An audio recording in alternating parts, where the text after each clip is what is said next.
మన ముకుంద జ్యువెల్స్ వారి కొత్త బ్రాండ్ పూర్వి లైట్ వెయిట్ లో హెవీ డిజైన్స్ ఈ నవంబర్ 1 కుక్కట్పల్లిలో గ్రాండ్ ఓపెనింగ్ వివరాలకు సంప్రదించండి. నమస్తే రమగారు. నమస్తే జయ.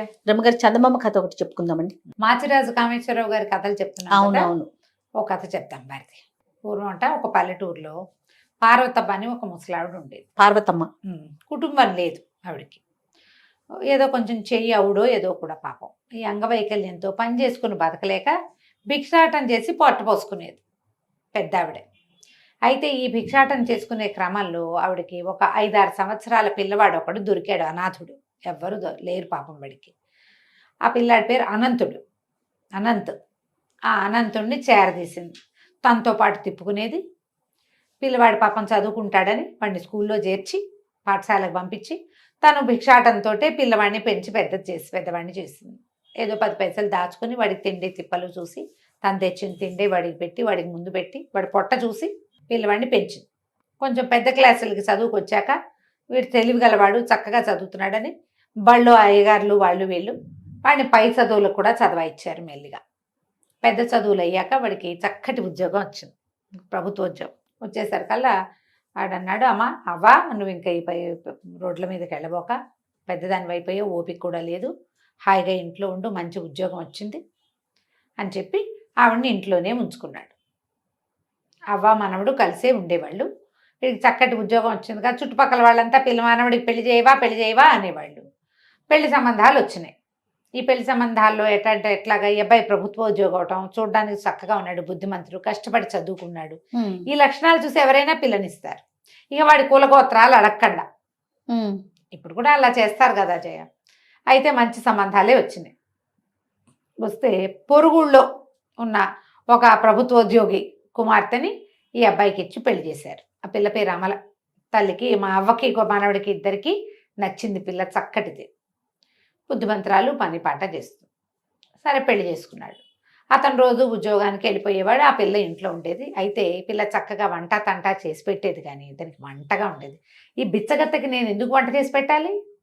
ఆవిడ ఇంట్లో ఉండేది, పెద్దదైపోయింది, ఆ అన్నం వేళకు అన్నం పెట్టాలి, నేను చక్కగా రుచిగా వంట చేసి నా మొగుడికి పెట్టుకోవాలి, ఈ ముసలిదానికి నేను ఎందుకు పెట్టాలి, ఇవిడ బిచ్చగత్తె అని ఆవిడ మొహం గిట్టేది కాదు.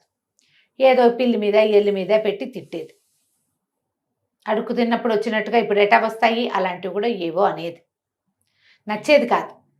అయితే ఆవిడ కూడా ఈ మాట్లాడకుండా ఊరుకునేది. భిక్షాటం చేసేటప్పుడు ఎవరైనా అదిలించటం అలవాటే ఆవిడకి. సర్లే కోడలు కొడుకుతోటి బాగానే ఉంటుంది, పిల్లాడితో బాగుంటుందిగా, ఊరుకునేది, చెప్పేది కాదు. అనంతుడికి తన భార్య ధోరణి అర్థం కాలేదు. చాన్నాళ్ళు రోజులు గడిచినాయి. తల్లులు చెప్పారనుకో, ఇంట్లో ఉన్న ఆడవాళ్ళు గొడవలు వస్తాయి, ఎందుకులేని ఆవిడ మాట్లాడకుండా ఊరుకునేది. క్రమంగా ఈ పార్వతమ్మకి ఏదో కొంచెం అనారోగ్యం వచ్చింది. అనారోగ్యం వస్తే పూర్వకాలం అయితే, ముందు రోజులైతే ఎట్లా పోయేదో, సంపాదించే పిల్లవాడు ఇంట్లో ఉంటే వెంటనే వైద్యం చేయించాలని చూస్తారు కదా, వాడేదో వైద్యానికి ఖర్చు పెట్టడం మొదలుపెట్టాడు. డాక్టర్ని తీసుకొచ్చేవాడు, ఆయన మందులంటే అవన్నీ ఇవన్నీ తెచ్చి అవ్వకాన్ని రంగరించి పోసేవాడు, శ్రమ పడేవాడు బాగా. ఈ అమ్మాయికి అమలకి మహామంటగా ఉండేది. వదిలేస్తే పోతుంది కదా దాని దారిన ఆవిడ, ఈ మోతబరు ఉండదు మనకి, ఈ లగేజ్ ఎందుకు, వైద్యానికి ఖర్చు పెడుతున్నాడని విసుక్కునేది. అయితే ఒకనాడు ఏమైంది, పెద్ద పండుగ దగ్గరకు వస్తుంది, ఏమండి నాకు పట్టు చీర కొని చాలా రోజులైంది, ఈ తేప పట్టు చీర కొనాలంది. అనేసరికల్లా అతను అన్నాడు, చూస్తున్నావు కదా అవ వైద్యానికి బోళ్ళు ఖర్చు అవుతుంది, ఇప్పుడు వద్దు పట్టు చీరలు అవి ఇప్పుడు ఏం వద్దు అనేసరికల్లా ఆవిడ ఏమంది, అమ్మాయి అమల నాకంటే బిచ్చగత్తే ఎక్కువ మీకు అంది. అనేసరికి కేకలేసాడు, ఏం మాట్లాడతావు అది ఏం మాటలు, అవన్నీ బిచ్చగత్తే అనద్దు, నువ్వు ఇట్లా మాట్లాడద్దు అనేసరికి అని లేచి వెళ్ళిపోయాడు. బయటికి వెళ్ళిపోతే ఈ పిల్లకి పిచ్చి కోపం వచ్చేసింది, తెగ తిట్టింది ఆవిడని. సాయంకాలం భర్త వచ్చేసరికి ఏమన్నది, పొద్దున్నుంచి ఎంత క్షోభగా ఉందో తెలుసా, నేనంటే అంత నిర్లక్ష్యమా మీకు, ఏరుకోరి చేసుకున్నామనే, ఒక బిచ్చగతికి ఇచ్చిన పాటి గౌరవం ఇవ్వరా నాకు, ఈవిడిని ఇంట్లో నుంచి పంపించేస్తే కానీ నేను ఇంట్లో ఉండను అని ఏదో గట్టిగా మాట్లాడేసరికి అతను కేకలేసాడు. భార్య పట్ల ఎంత బాధ్యతగా ఉండాలో నాకు తెలియదు అనుకోవద్దు, భార్యగా నువ్వు నా బాధ్యత ఎట్లాగో అవ్వ బాధ్యత కూడా నాదే. ఆవిడ నన్ను పెంచింది, నన్ను చేరదీసింది, అవ్వ పట్ల పూర్తి బాధ్యత వహించవలసిందే నేను. భార్యగా నీ పట్ల నీకు పట్టు చీర కాస్తే మామూలు చీర కొంటాను అనేసరికి అమ్మాయికి ఏమీ నచ్చలేదు. రాత్రి ఉత్తరం రాసిపెట్టి తెల్లవారుజామునే బయలుదేరి పుట్టింటికి వెళ్ళిపోయింది. ఓ, నువ్వు ఆవిడని వదిలించుకుంటేనే నన్ను తీసుకెళ్ళటానికి రా, లేకపోతే నీతో కాపురానికి నేను రాను. నడుచుకుంటూ ఇంటికి వెళ్ళిపోయింది. దారిలో ఏదో బండి కనబడితే బండి ఎక్కింది, పెట్టబేడైంది, ఓ చిన్న సంచి సర్దుకుని వెళ్ళిపోయింది. మొగుడు చచ్చినట్టు వస్తాడు అనుకుంది. ఈ అనంతుడు ఉత్తరం చూశాడు కానీ ఏం మాట్లాడలే. ఈ లోపల ఈ అమ్మాయి ఇంటికి వెళ్ళిపోయింది. ఇంటికి వెళ్ళేసరికి వాళ్ళ నాన్న అన్నయ్య ఉన్నాడు, తల్లి లేదు. ఈ అమ్మలకి నాన్న అన్నయ్య ఉన్నారు. అన్నయ్యకి ఇంకా వివాహం కాల. అంతకుముందు పుట్టింట్లో చక్కగా వంట చేసేది, పెద్దవాళ్ళిద్దరికి పెట్టేది తండ్రికి అన్నయ్యకి. అదే వంట అక్కడ చేసేది. ఇంత స్పీడ్గా వచ్చిన దాన్ని చూసేసరికల్లా వాళ్ళ నాన్న అన్నాడు, ఏమిటి అమ్మ ఒకదానివే వచ్చావు, పండుగకు వస్తావనుకున్నావు, ముందే వచ్చావు. అనంతరం ఎట్లా ఉన్నాడు, పార్వతమ్మ కులాసాగా ఉందంటే, బిచ్చగత్తే ఎక్కువ నాన్న మీ అల్లుడికి, నాకేమీ నచ్చలేదు, పండగకి పట్టుచీర కొనమంటే అవ్వక వైద్యం అంటాడు, వదిలేస్తే పోయేదానికి, నేను ఆ బిచ్చగతకు వండి పెట్టడానికి పెళ్లి చేసావా ఏమిటి నాన్న నువ్వు, నాకేం నచ్చలేదు, నేను చచ్చిన వెళ్ళు మా ఆయన బుద్ధి తెచ్చుకొస్తే కానీ అని రుసరుసలాడుతూ ఇంట్లోకి వెళ్ళిపోయింది. తండ్రి కొడుకు మొహం చూసుకున్నారు. అర్థమైంది. అయిపోయింది. ఈ అమ్మాయి చక్కగా స్నానం పానం చేసి ఏదో కాస్త పోయి రాజేసి వంట చేసేసి మధ్యాహ్నం భోజనం చేసి అన్నయ్యకి నాన్నకి క్యారేజీలు కట్టించి పంపించేసి, అలవాటు కదా, అదే తాపీగా కూర్చుంది. సాయంకాలం చీకటి పడినా నాన్న రాల. చీకటి అయిపోయింది. ఏమిటా నాన్న రాలేదని వాకిట్లోకి ఇంట్లోకి తిరుగుతుంది. రోజువారీ వేళ దాటిపోయింది. కచేరీ నుంచి వచ్చే వేళ దాటింది. పక్కింటి రామయ్య గారు కనపడ్డాడు. రామయ్య బాబాయ్, మా మామయ్య మా నాన్నేడి అని ఎంతసేపు అయింది రాలేదంటే, అమ్మ నీకు చెప్పచ్చో చెప్పకూడదోనే, ఏం చేయాలో మరి మీ నాన్న ఇవాళ లంచం తీసుకుంటూ పట్టుబడ్డాడమ్మా, పట్టుబడిపోయాడు, మొహం చెల్లకి ఇంకా వచ్చి ఉండడు అనేసరికి వణికిపోయింది అమ్మాయి. ఉద్యోగం పోతుంది మీ నాన్నకి అని చెప్పాడు. ఉద్యోగం పోయి లంచం తీసుకుంటూ పట్టుపడ్డమంటే ఎంత పరువు తక్కువ, ఇంట్లోకి బయటకి తిరుగుతోంది, అన్నయ్య రాలేదు నాన్న రాలేదు, ఏం జరుగుతోందో తెలియదు.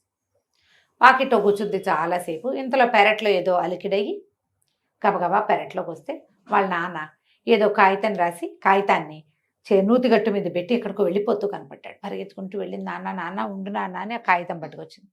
నేను ఎవరికి మొహం చూపించలేను, మరణించడానికి వెళ్ళిపోతున్నానని కాగితాల్లో ఉంటే ఈ అమ్మాయి తండ్రిని పట్టుకుని వాళ్ళ ఏడ్చింది. అయ్యో నాన్న, ఇంత పని చేస్తావా, ఏదో పొరపాటు అయ్యింది, ఇంత పని చేస్తే అంటే నమ్మ ఉద్యోగం పోతుంది అన్నాడు. పోతే అన్నయ్య లేడు, అన్నయ్యది బాధ్యత కాదు, అన్నయ్య ఉన్నాడు, అన్నయ్యకి ఉద్యోగం ఉంది, తండ్రిని చూడాల్సిన బాధ్యత లేదా అన్నయ్యకి?